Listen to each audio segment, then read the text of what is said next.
Ladies and gentlemen, this is Javon the One, Gas Money, Isaac Kareem, Blanco Brown. APTTMH my blessing. Everything is going up in my life, no stress. APTTMH my blessing. My mind is clearer, my spirit is lifted. APTTMH my blessing. My health restored, my money shifted, my joy increased and my faith reconnected. Woke up feeling lighter, yeah, the weight fell off. God broke every chain that tried to keep me lost. New mercy in my body. If you love yourself, love your people, and love the Most High, I'm going to need you to stand up right now for truth, justice, and freedom. Ladies and gentlemen, this is Javon the One, Gas Money, Isaac Kareem, Blanco Brown. APTTMH my blessing. Everything is going up in my life, no stress. APTTMH my blessing. My mind is clearer, my spirit is lifted. APTTMH my blessing. My health restored, my money shifted, my joy increased and my faith reconnected. Woke up feeling lighter, yeah, the weight fell off. God broke every chain that tried to keep me lost. New mercy in my body, new peace in my mind. I'm walking in a favor you can see. Shine, shine, shine. Every day I'm growing, every step I climb. He restoring parts of me I thought we're out of time. My past trying to tell me what I couldn't be, but God said to watch me multiply abundantly. I'm living proof He can turn it around, yeah. Went from broken to blessed, from lost to found, and everything that once held me down, God lifted it and raised me now. APTTMH my blessing. Everything is going up in my life, no stress. APTTMH my blessing. My mind is clear and my spirit is lifted. APTTMH my blessing. My health restored, my money shifted, my joy increasing, my faith reconnecting, my relationship with God. All praises. Shalom to those who watch now and those who watch later. Peace and blessings, Sister Linus Den. Glad you can join us. And that's one thing I do want to say today. I do want to give a special shout out to everybody, who supported me and checked in on me while going through that difficult experience. But before we go too far into today's broadcast, I do want to make mention of something very, very important. As you know, this is Black August, right? And we remember those who came before us who stood for truth, justice, and freedom. But these days, Black August also has an even more special meaning, because we make sure to particularly remember our dear, brave sister, Corinne Gaines. So right now, before we go any further, I would like to have a moment of silence as we honor our warrior sister.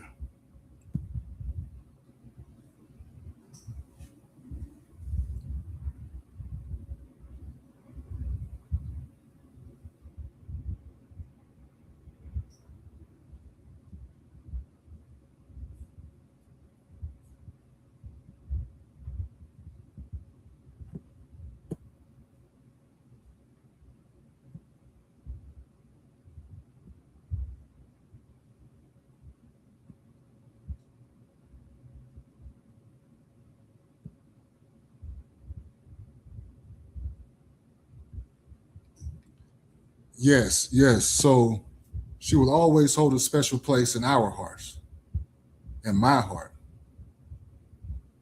And it is a constant reminder of why it is that we choose to stand up for truth, justice, and freedom.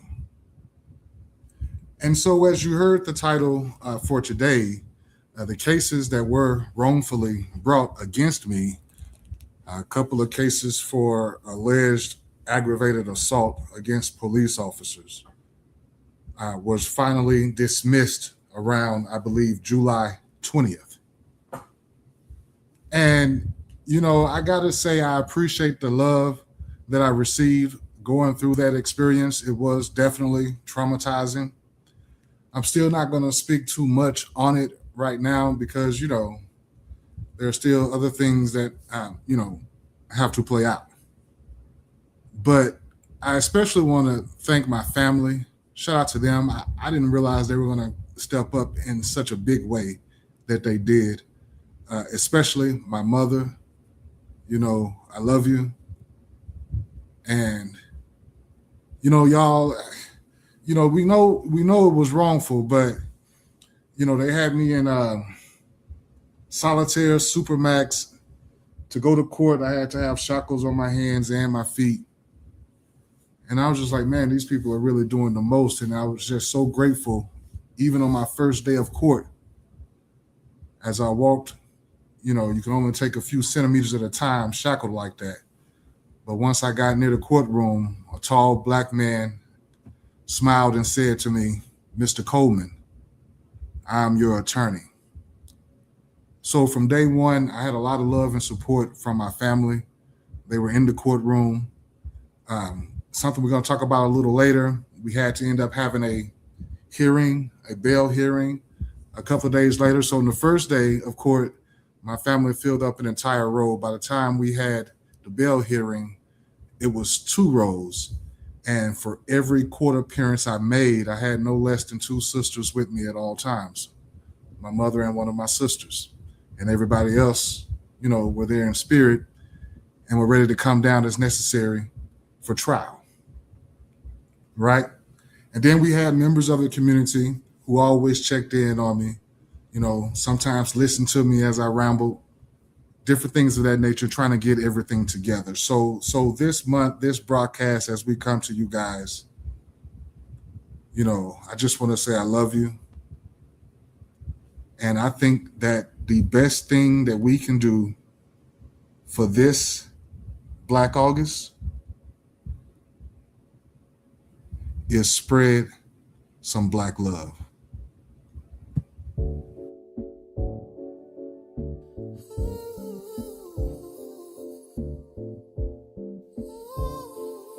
That's how I know it's a hit.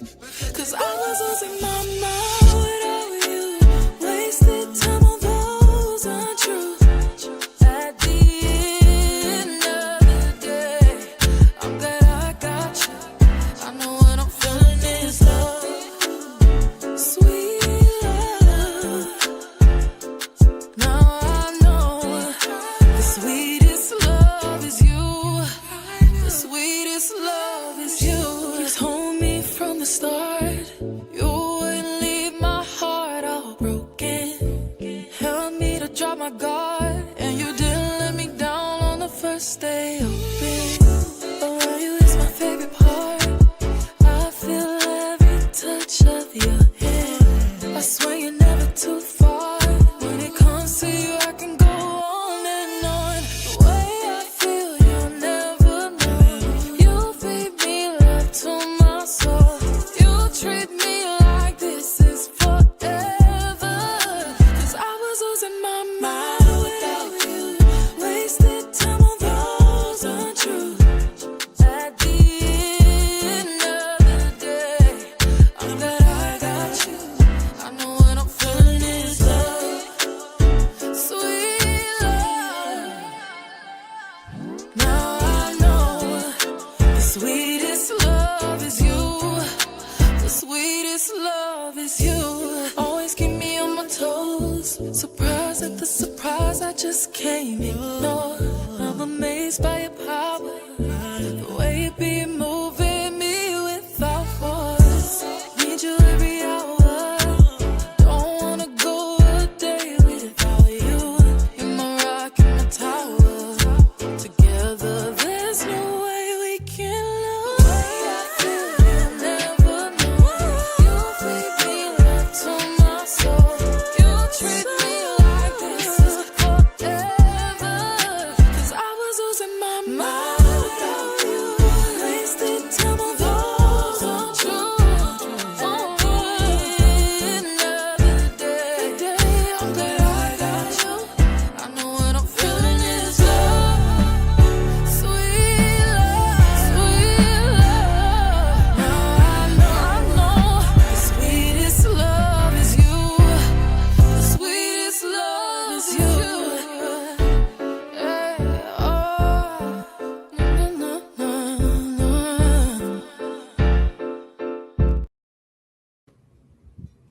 Yes, y'all. Yes, y'all. The sweetest love is indeed you. Shout out to Big Black American Secret in the building. All praise to the Most High. Big Black, hopefully we can do another broadcast this week, man. I had a lot of fun last week. We'll see if the scheduling permits. That's why I haven't gotten back to you on that, but it'll be around the same time, and I'll make sure to let you know between tonight and tomorrow. So, what happened? Well, like I said, I can't go into everything, but what we can do is read a motion that was submitted by defense's counsel. All right. So like I said, my family stepped up in a big way, y'all. And like I said, we're going to talk about this a little bit more after we read this, but they were operating under some laws. Initially, they claimed that my bail was $250,000 for each case. They had allegedly 2 cases against me. And so we had to have a bail hearing. And so we got the bail amount reduced, and it was $50 per case still, though. But, my family put it up for me, And, I'm amazed because my biggest concern, they had me in there for 10 days before I can get out. But my biggest concern at the time was that, I was in school working on my 4.0 GPA for 3 years, 2 degrees, 2 master's degrees, one of them mathematics, no less. And if I had to sit in there, that would have obviously have messed up my GPA. All praise to the Most High. The Most High, he who dwelleth in the secret place of the Most High shall abide in the shadow of the Almighty. So I knew the Most High would keep me safe that night. And I also knew that the Most High would beat these cases. But I got out literally in just the nick of time to save one of the grades from one of my courses. And my A in there was like 90.00. But I finished with my all A's. So, for about 6 months, I had to wear an ankle monitor, different things of that nature. And finally, we set a trial date, and we were getting ready for trial, literally. And my attorney filed this motion. And so I'll read a little bit of it for you. This is the motion to suppress evidence in that case. Make sure y'all can hear me well.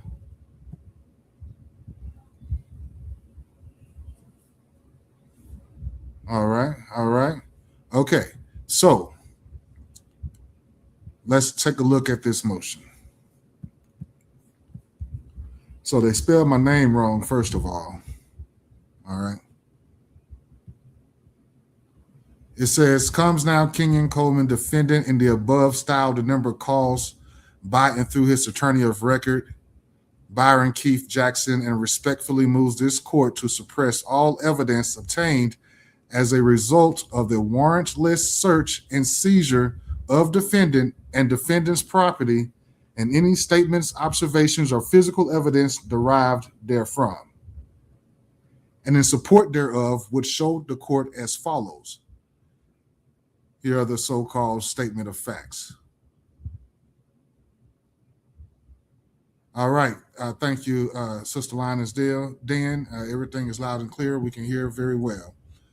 On the evening of September 22nd, 2025, into the early morning hours of September 23rd, 2025, Harris County Sheriff's Deputy Jay Hayes was dispatched to the 18,600 block of Atlantic Drive, Humble, Harris County, Texas, in response to a welfare check call for service. According to dispatch's own call notes, the reporting party was an unidentified female who alternately stated she had an emergency and then said, never mind, stated she had been shot, and then said there was no emergency, and was overheard talking to herself with no one else present. The address the reporting party gave, however, was 33518 Timber Forest Drive, near Timber Forest Drive and Atascocita Road. The location could not be confirmed, and dispatch was unable to reach her again. That address is more than a mile from Atlantic Drive and has no known connection to defendant, his residence, or his property.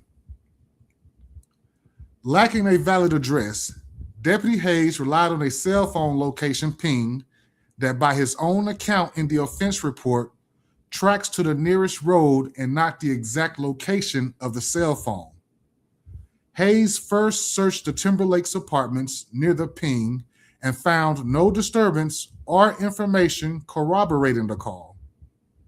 He then drove to Atlantic Drive, where an uninvolved resident who had no knowledge of any disturbance and no connection to the reporting party told Hayes that another individual lived nearby to the south.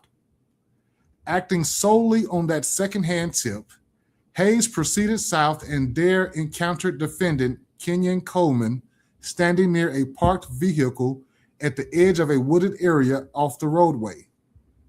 Nothing in the call for service named, described, or otherwise connected defendant to the reported emergency. Defendant was not the reporting party, was not described by the reporting party, and was located solely because a neighbor told Hayes someone lived in the area. Defendant immediately informed Deputy Hayes that he was on private property. When Hayes asked whether defendant knew Jessica, the name given for the reporting party, defendant said no. Hayes, citing the wooded and unlit surroundings and defendant's guarded reaction to law enforcement, withdrew to a safe distance and requested backup, intending to return with additional units to question defendant further about the call for service to which defendant had no demonstrated connection. The land on which defendant stood is real property that defendant himself owns, having purchased the tract on Atlantic Drive in 2022, a fact confirmed in the state's own offense report, which reflects that Detective Griffno located defendant's ownership of the Atlantic Drive property through the Harris Central Appraisal District. The property is not vacant, nor is it anonymous woodland. Its boundary lines are marked with survey stakes. The footprint of defendant's future home is staked and outlined on the ground. Also, trees have been cleared on the property for a future driveway, and trees have been cut from portions of the tract in preparation for construction of the home. Defendant was personally present on and occupying his property at night with a chair and personal effects set up at the home site. In short, defendant was living on, using, and actively developing his own land as his homestead when Deputy Hayes' spotlight first fell upon him. Additionally, defendant gave express notice to the officers on scene that he was quietly enjoying his land and it was his own private property. Deputy Hayes returned to the area with 4 additional deputies. The deputies advanced on foot into the wooded tree line bordering the roadway at night, using handheld flashlights to locate defendant. Not to search for the original, still unidentified reporting party, but specifically to compel defendant to come out and speak with them. Defendant, who was quietly living on his private property, refused to speak with the officers. Deputies persisted. One told defendant to quit being a clown. Another stated he was going to tow defendant's vehicle, and the confrontation continued over defendant's repeated objections and persistence that he was on his private property and without a warrant or his consent, he would not speak with officers, nor could the officers enter onto his property until an alleged discharge of a firearm was claimed. Only after an extended multi-deputy effort to physically locate and confront defendant over his express objection did the encounter escalate. which involved the deployment of air support and a K-9 unit, and defendant's ultimate surrender and arrest.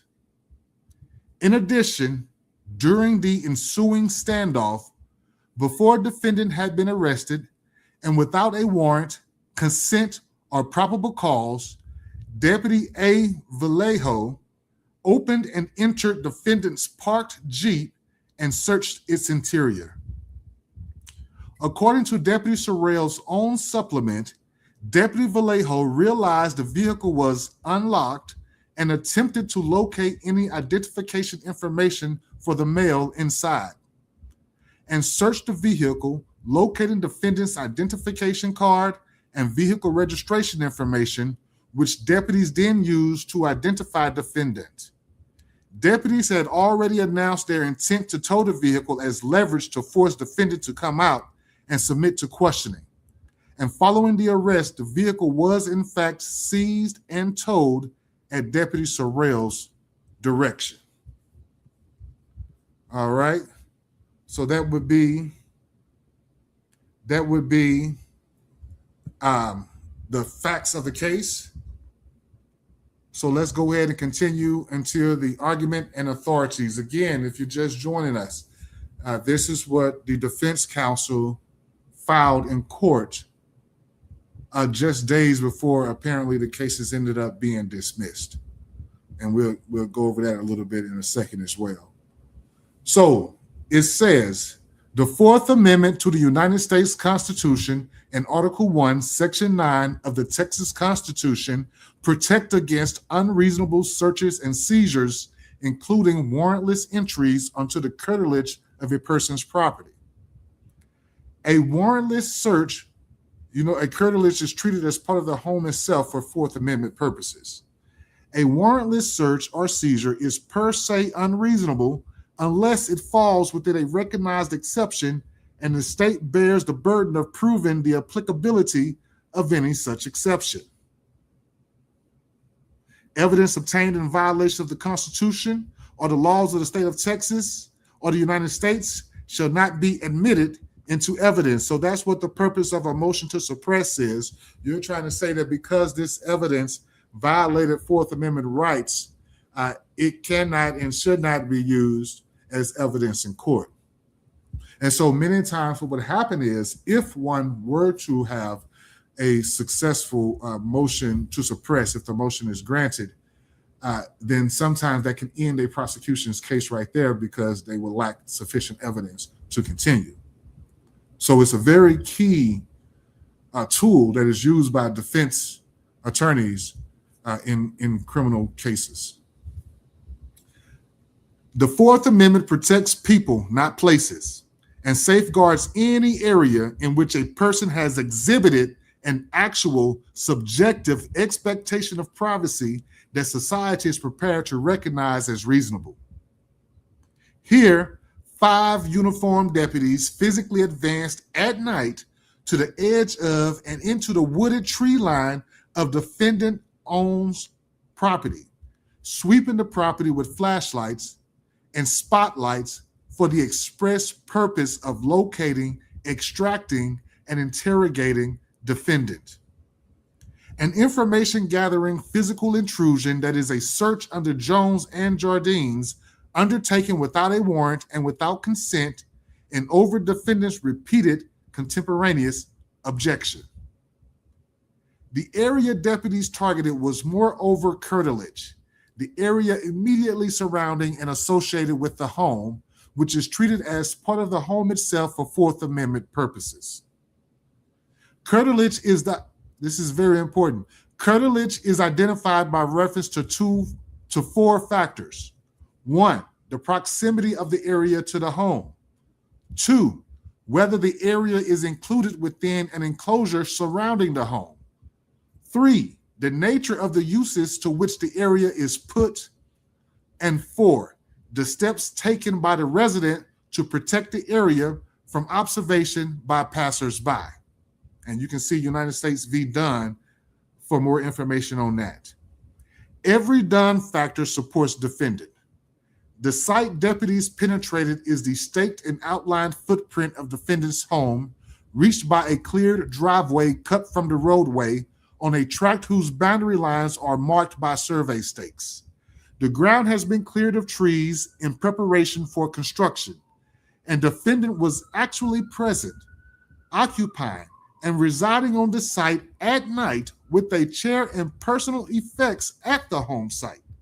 The intimate activity of home life, defendant's nighttime occupancy of his homestead, is precisely what the curtilage doctrine shields. The surrounding woods, darkness, and seclusion were themselves the steps by which defendant protected the area from observation. A warrantless entry into the curtilage to locate, seize, or arrest an occupant is presumptively unreasonable. See Peyton v. New York for that. Nor can the state evade the warrant requirement by invoking the open fields doctrine of Hester v. United States. And Oliver. Oliver addressed unoccupied, undeveloped acreage far removed from any dwelling. This tract is the opposite. It is an occupied, staked, and actively developed home site, boundary stakes marking the property lines, the outline of the future home staked on the ground, a driveway cleared to the road, trees cleared for construction, and the owner himself living on the land that night. The deputy's conduct was not directed at some distant field. It was directed at the very spot where defendant made his home. In addition, Article 1, Section 9 of the Texas Constitution supplies an independent ground of protection, and Article 3823A of the Texas Code of Criminal Procedure excludes evidence obtained in violation of any law of this state. Defendant, as owner, repeatedly and orally forbade the officers' presence and demanded that they depart. Notice sufficient under Texas Penal Code 30.05. Yet deputies persisted in entering and remaining to search for him. Whether the deputies stood on the roadway or, as defendant contends, and the staked boundary lines will show upon defendant's land itself, is a fact question for the hearing on this motion. If they crossed the marked boundary, their entry was unlawful on that ground as well. And Article 38.23 requires suppression of all resulting evidence. B, no emergency, exigency, or community caretaking rationale justified the deputy's conduct. No exception to the warrant requirement reaches the deputy's conduct here, because the predicate for any such exception, an actual emergency involving defendant, was never established. The call for service concerned an unidentified, self-contradicting caller who said she had an emergency and then said, never mind. Said she had been shot and then said there was no emergency. At an address more than a mile away that dispatch could never confirm. Defendant was never named, never described, nor otherwise linked to that caller or that call. He was located only because an uninvolved neighbor mentioned that someone lived nearby. The emergency aid exception authorizes entry or detention only when officers have an objectively reasonable basis to believe a particular person is in danger. It does not authorize treating a welfare check about an unrelated, unconfirmed emergency as a license to search the area and confront whomever officers happen to find.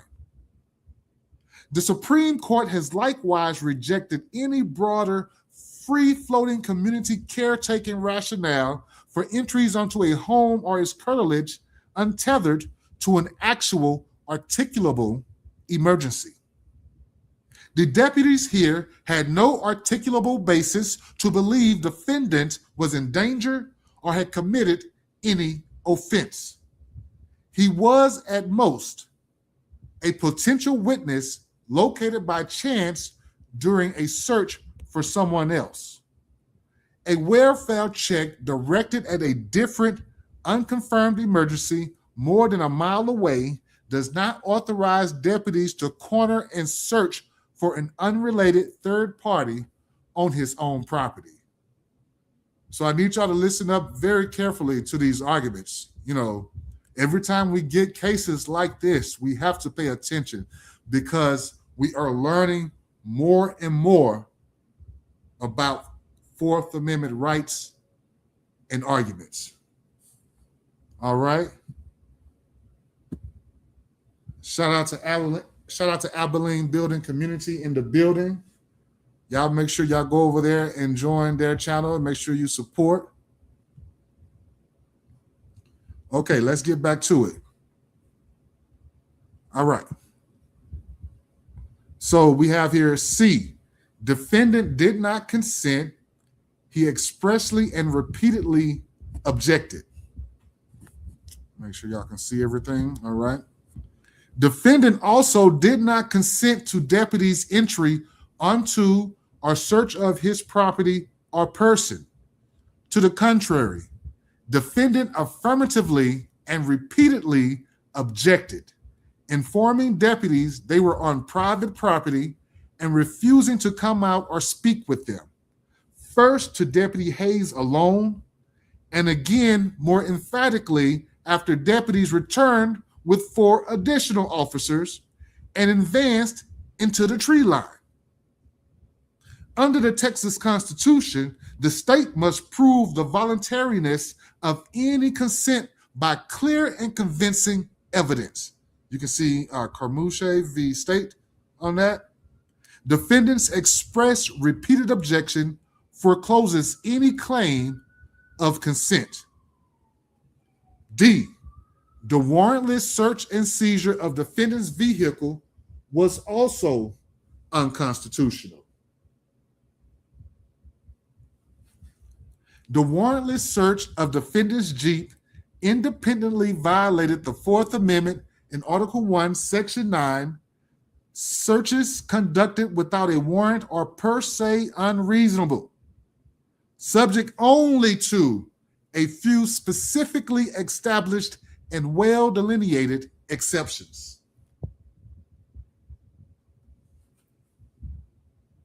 No exception applies here. The automobile exception requires probable cause to believe the vehicle contains contraband or evidence of a crime. See Carroll v. United States.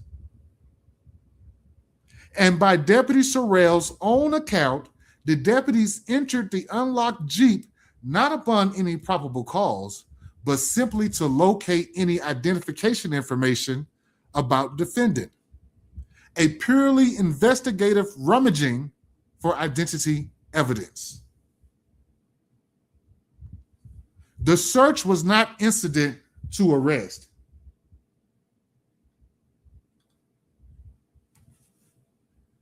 Defendant had not been arrested. He was not within reaching distance of his vehicle. And there was no reason to believe the vehicle contained evidence of any offense of arrest.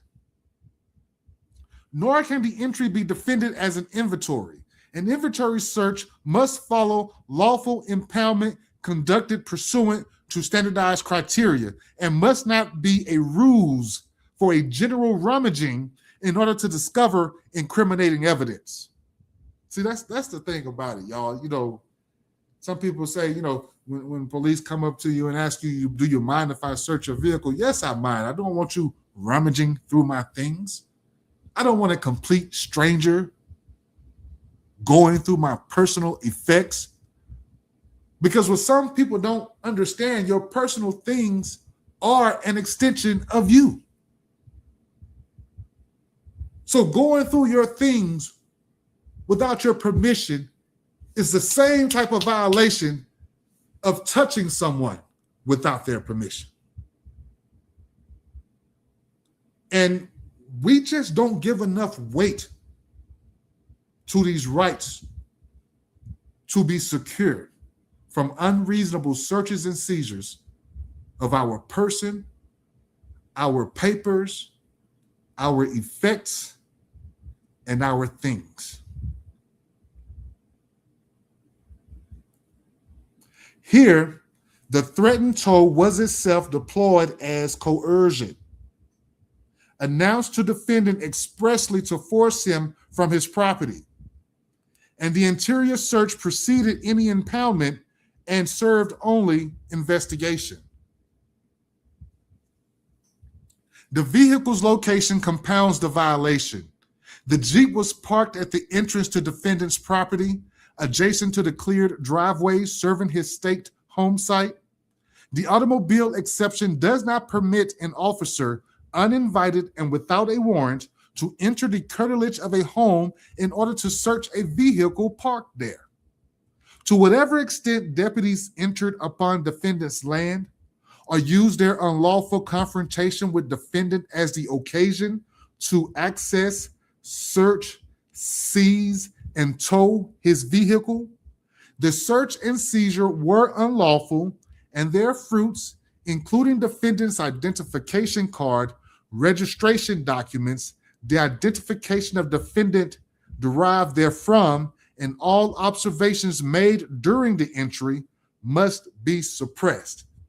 Still haven't gotten my ID cards back, y'all. Still haven't gotten my documents back, y'all. Even though there's a standing court order to return these things to me, I have not yet received them. E, any conceivable initial justification was exceeded, and all resulting evidence is fruit of the illegality. Even if some narrow justification existed for Deputy Hayes' initial brief contact, that justification did not authorize the second expanded response. Hayes had already withdrawn, and no new information particular to the defendant arose before deputies returned in force to physically locate and confront him in the wooded tree line at the nighttime. An emergency aid or community caretaking exception, even under the objective reasonableness standard described in Case v. Montana, authorizes entry and action only to the extent reasonably necessary to address the apparent emergency. It does not authorize an open-ended search of the property to locate and interrogate a person never shown to be connected to that emergency. By the time deputies returned with reinforcements, and any conceivable nexus to the original call had already been exhausted. What remained was an unconsented, warrantless effort to locate and detain defendant himself over his express and repeated objection. The escalation that followed, including the discharge of the firearm, defendant's eventual surrender, and his arrest, occurred only because deputies persisted in that unlawful effort. All evidence and statements obtained as a result, including the firearm, spent casing, observations of defendant's location and conduct, and any statements are fruit of that illegality and must be suppressed. So the only thing that has been returned so far is the firearm itself. But my ID cards for school and work, my phone, and different things of that nature still haven't received. Defendant requests that the court conduct a hearing on this motion outside the presence of the jury pursuant to Texas Code of Criminal Procedure, Article 28.01, Section 1(6), at which the state shall bear the burden of establishing the lawfulness of the warrantless search and seizure at issue. I believe that's L6, excuse me. Any firearm, casing, observations of defendant's location or conduct, identification card, registration documents, or other items or information obtained from the search and seizure of defendant's vehicle, or statements obtained as a result of the unlawful entry, search, and seizure should be suppressed as fruit of that illegality. Wherefore, premises considered, defendant respectfully prays that this court conduct a hearing on this motion, and following that hearing, suppress all evidence obtained as a result of the warrantless search and seizure of defendant and defendant's property, together with any evidence derived therefrom.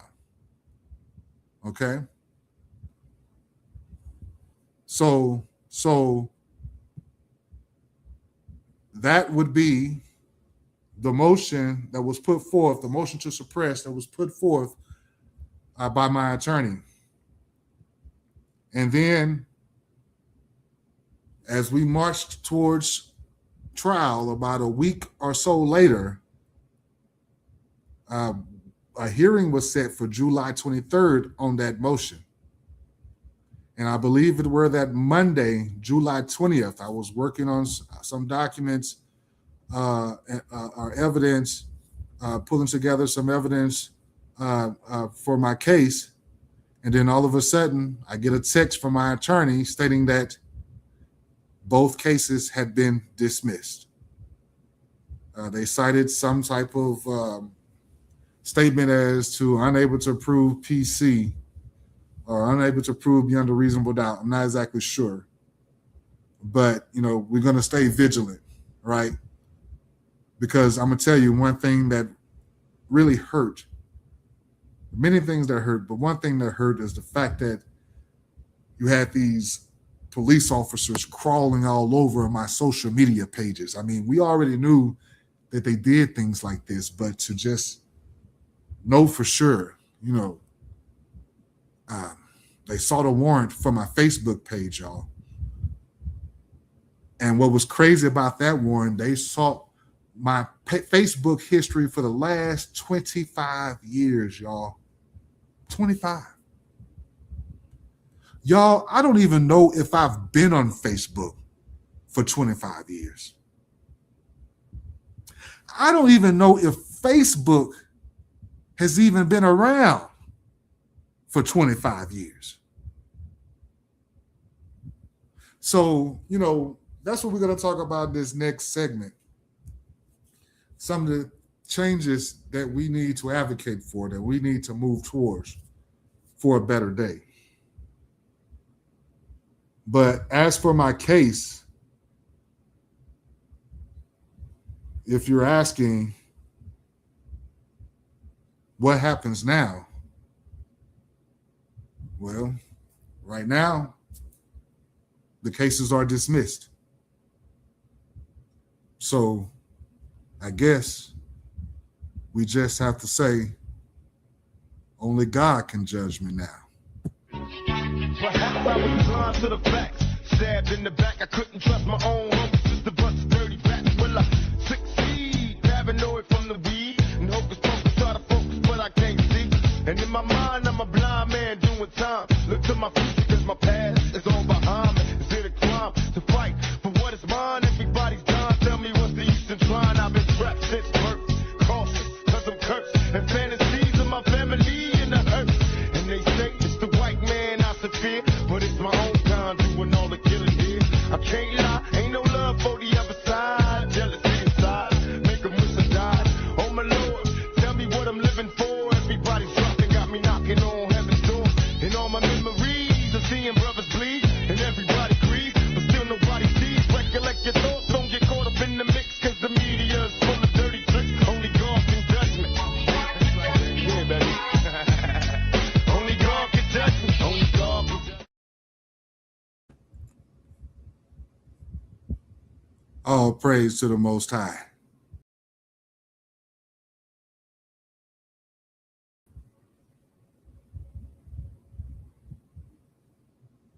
So we have a lot of work to do, family. We have a a lot of laws, what I have noticed is that the slave code is still alive and well, just it's not packaged as one slave code.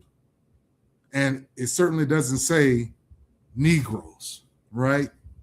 But you have so many laws that essentially trample on the Fourth Amendment that you might as well say that the slave code is alive and well.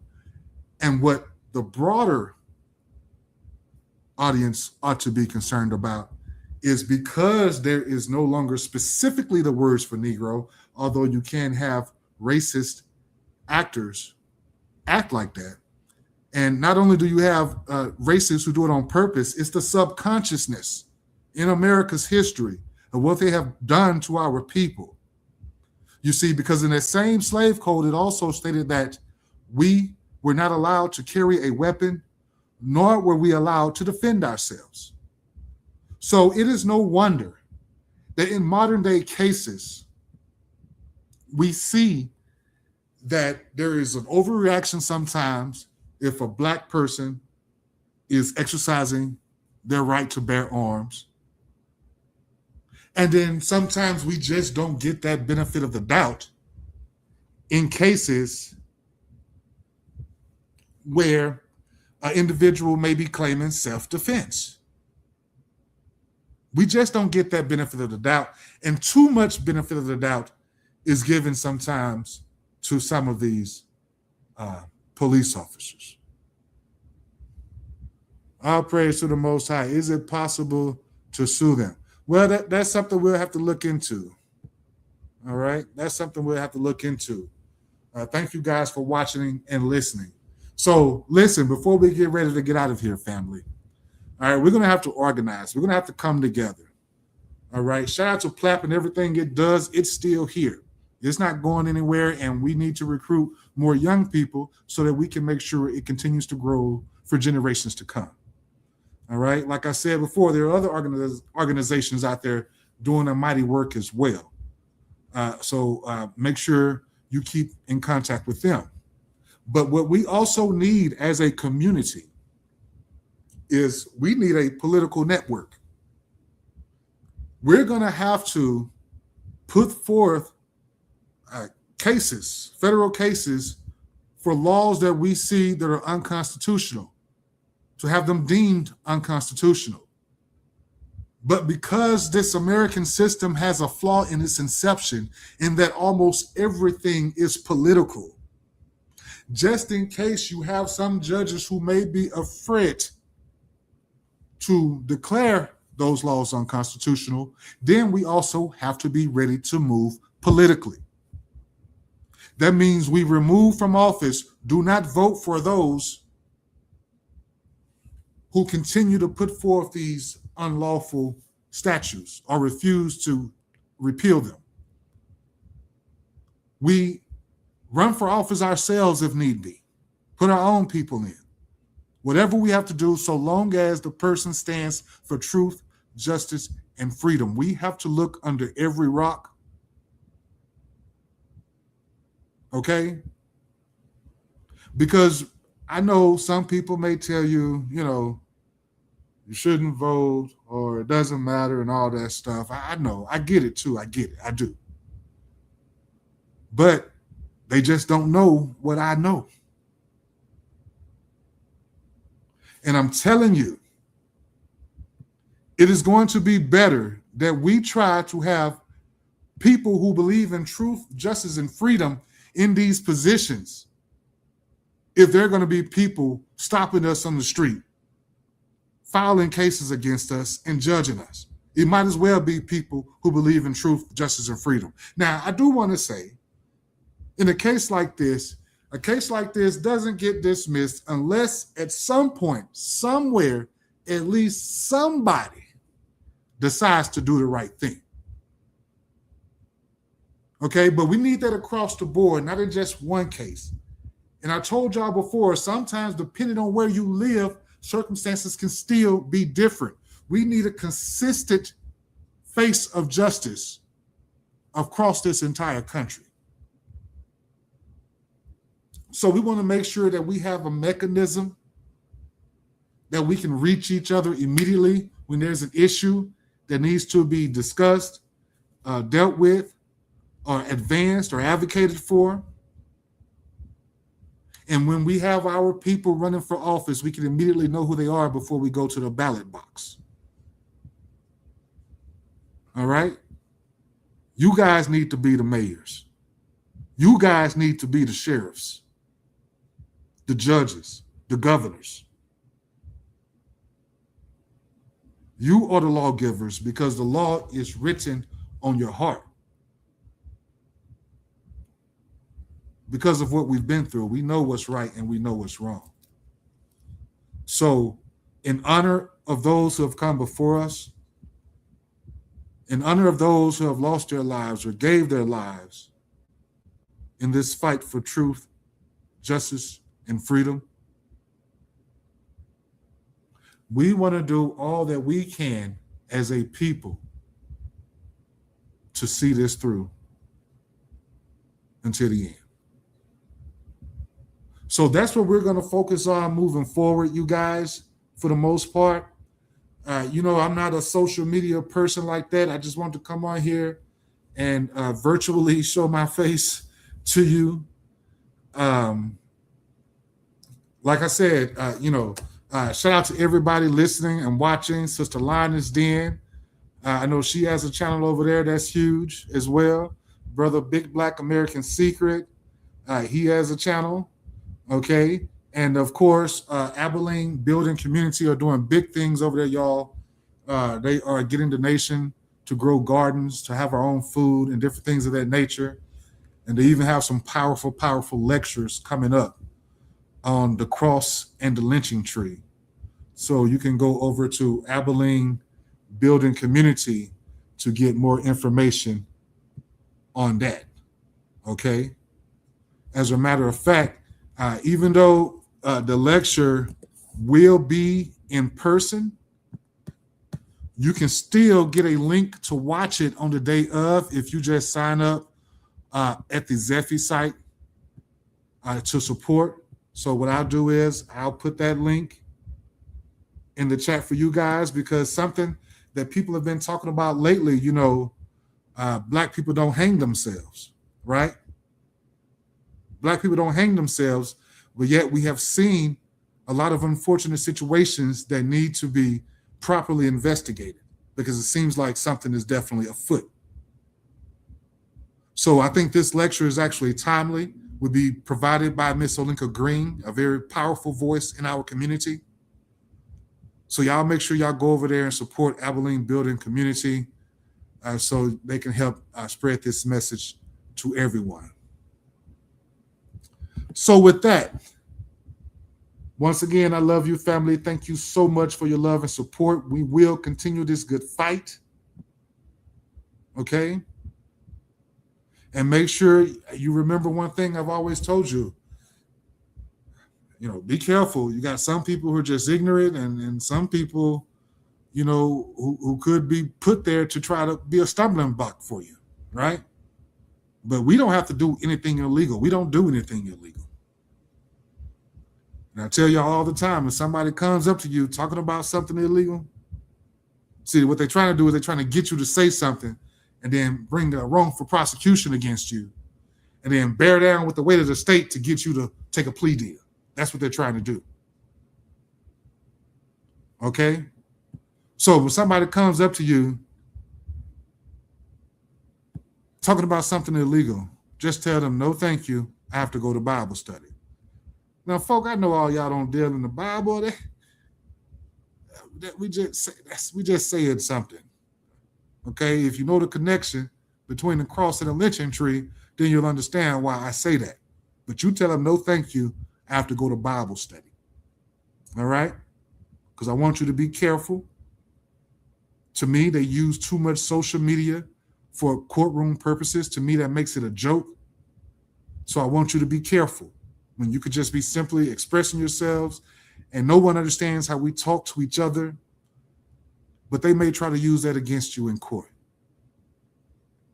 So with that, family, until next time, many peace and blessings. Shalom, and all praise to the Most High.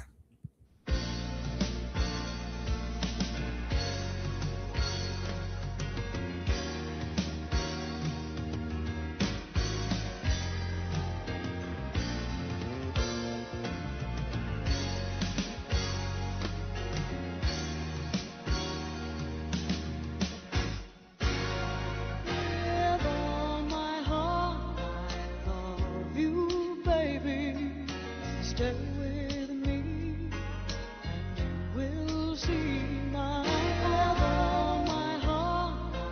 I love you, baby. Stay with me, we'll see my heart, my heart. I love you, baby. Stay with me, we'll see.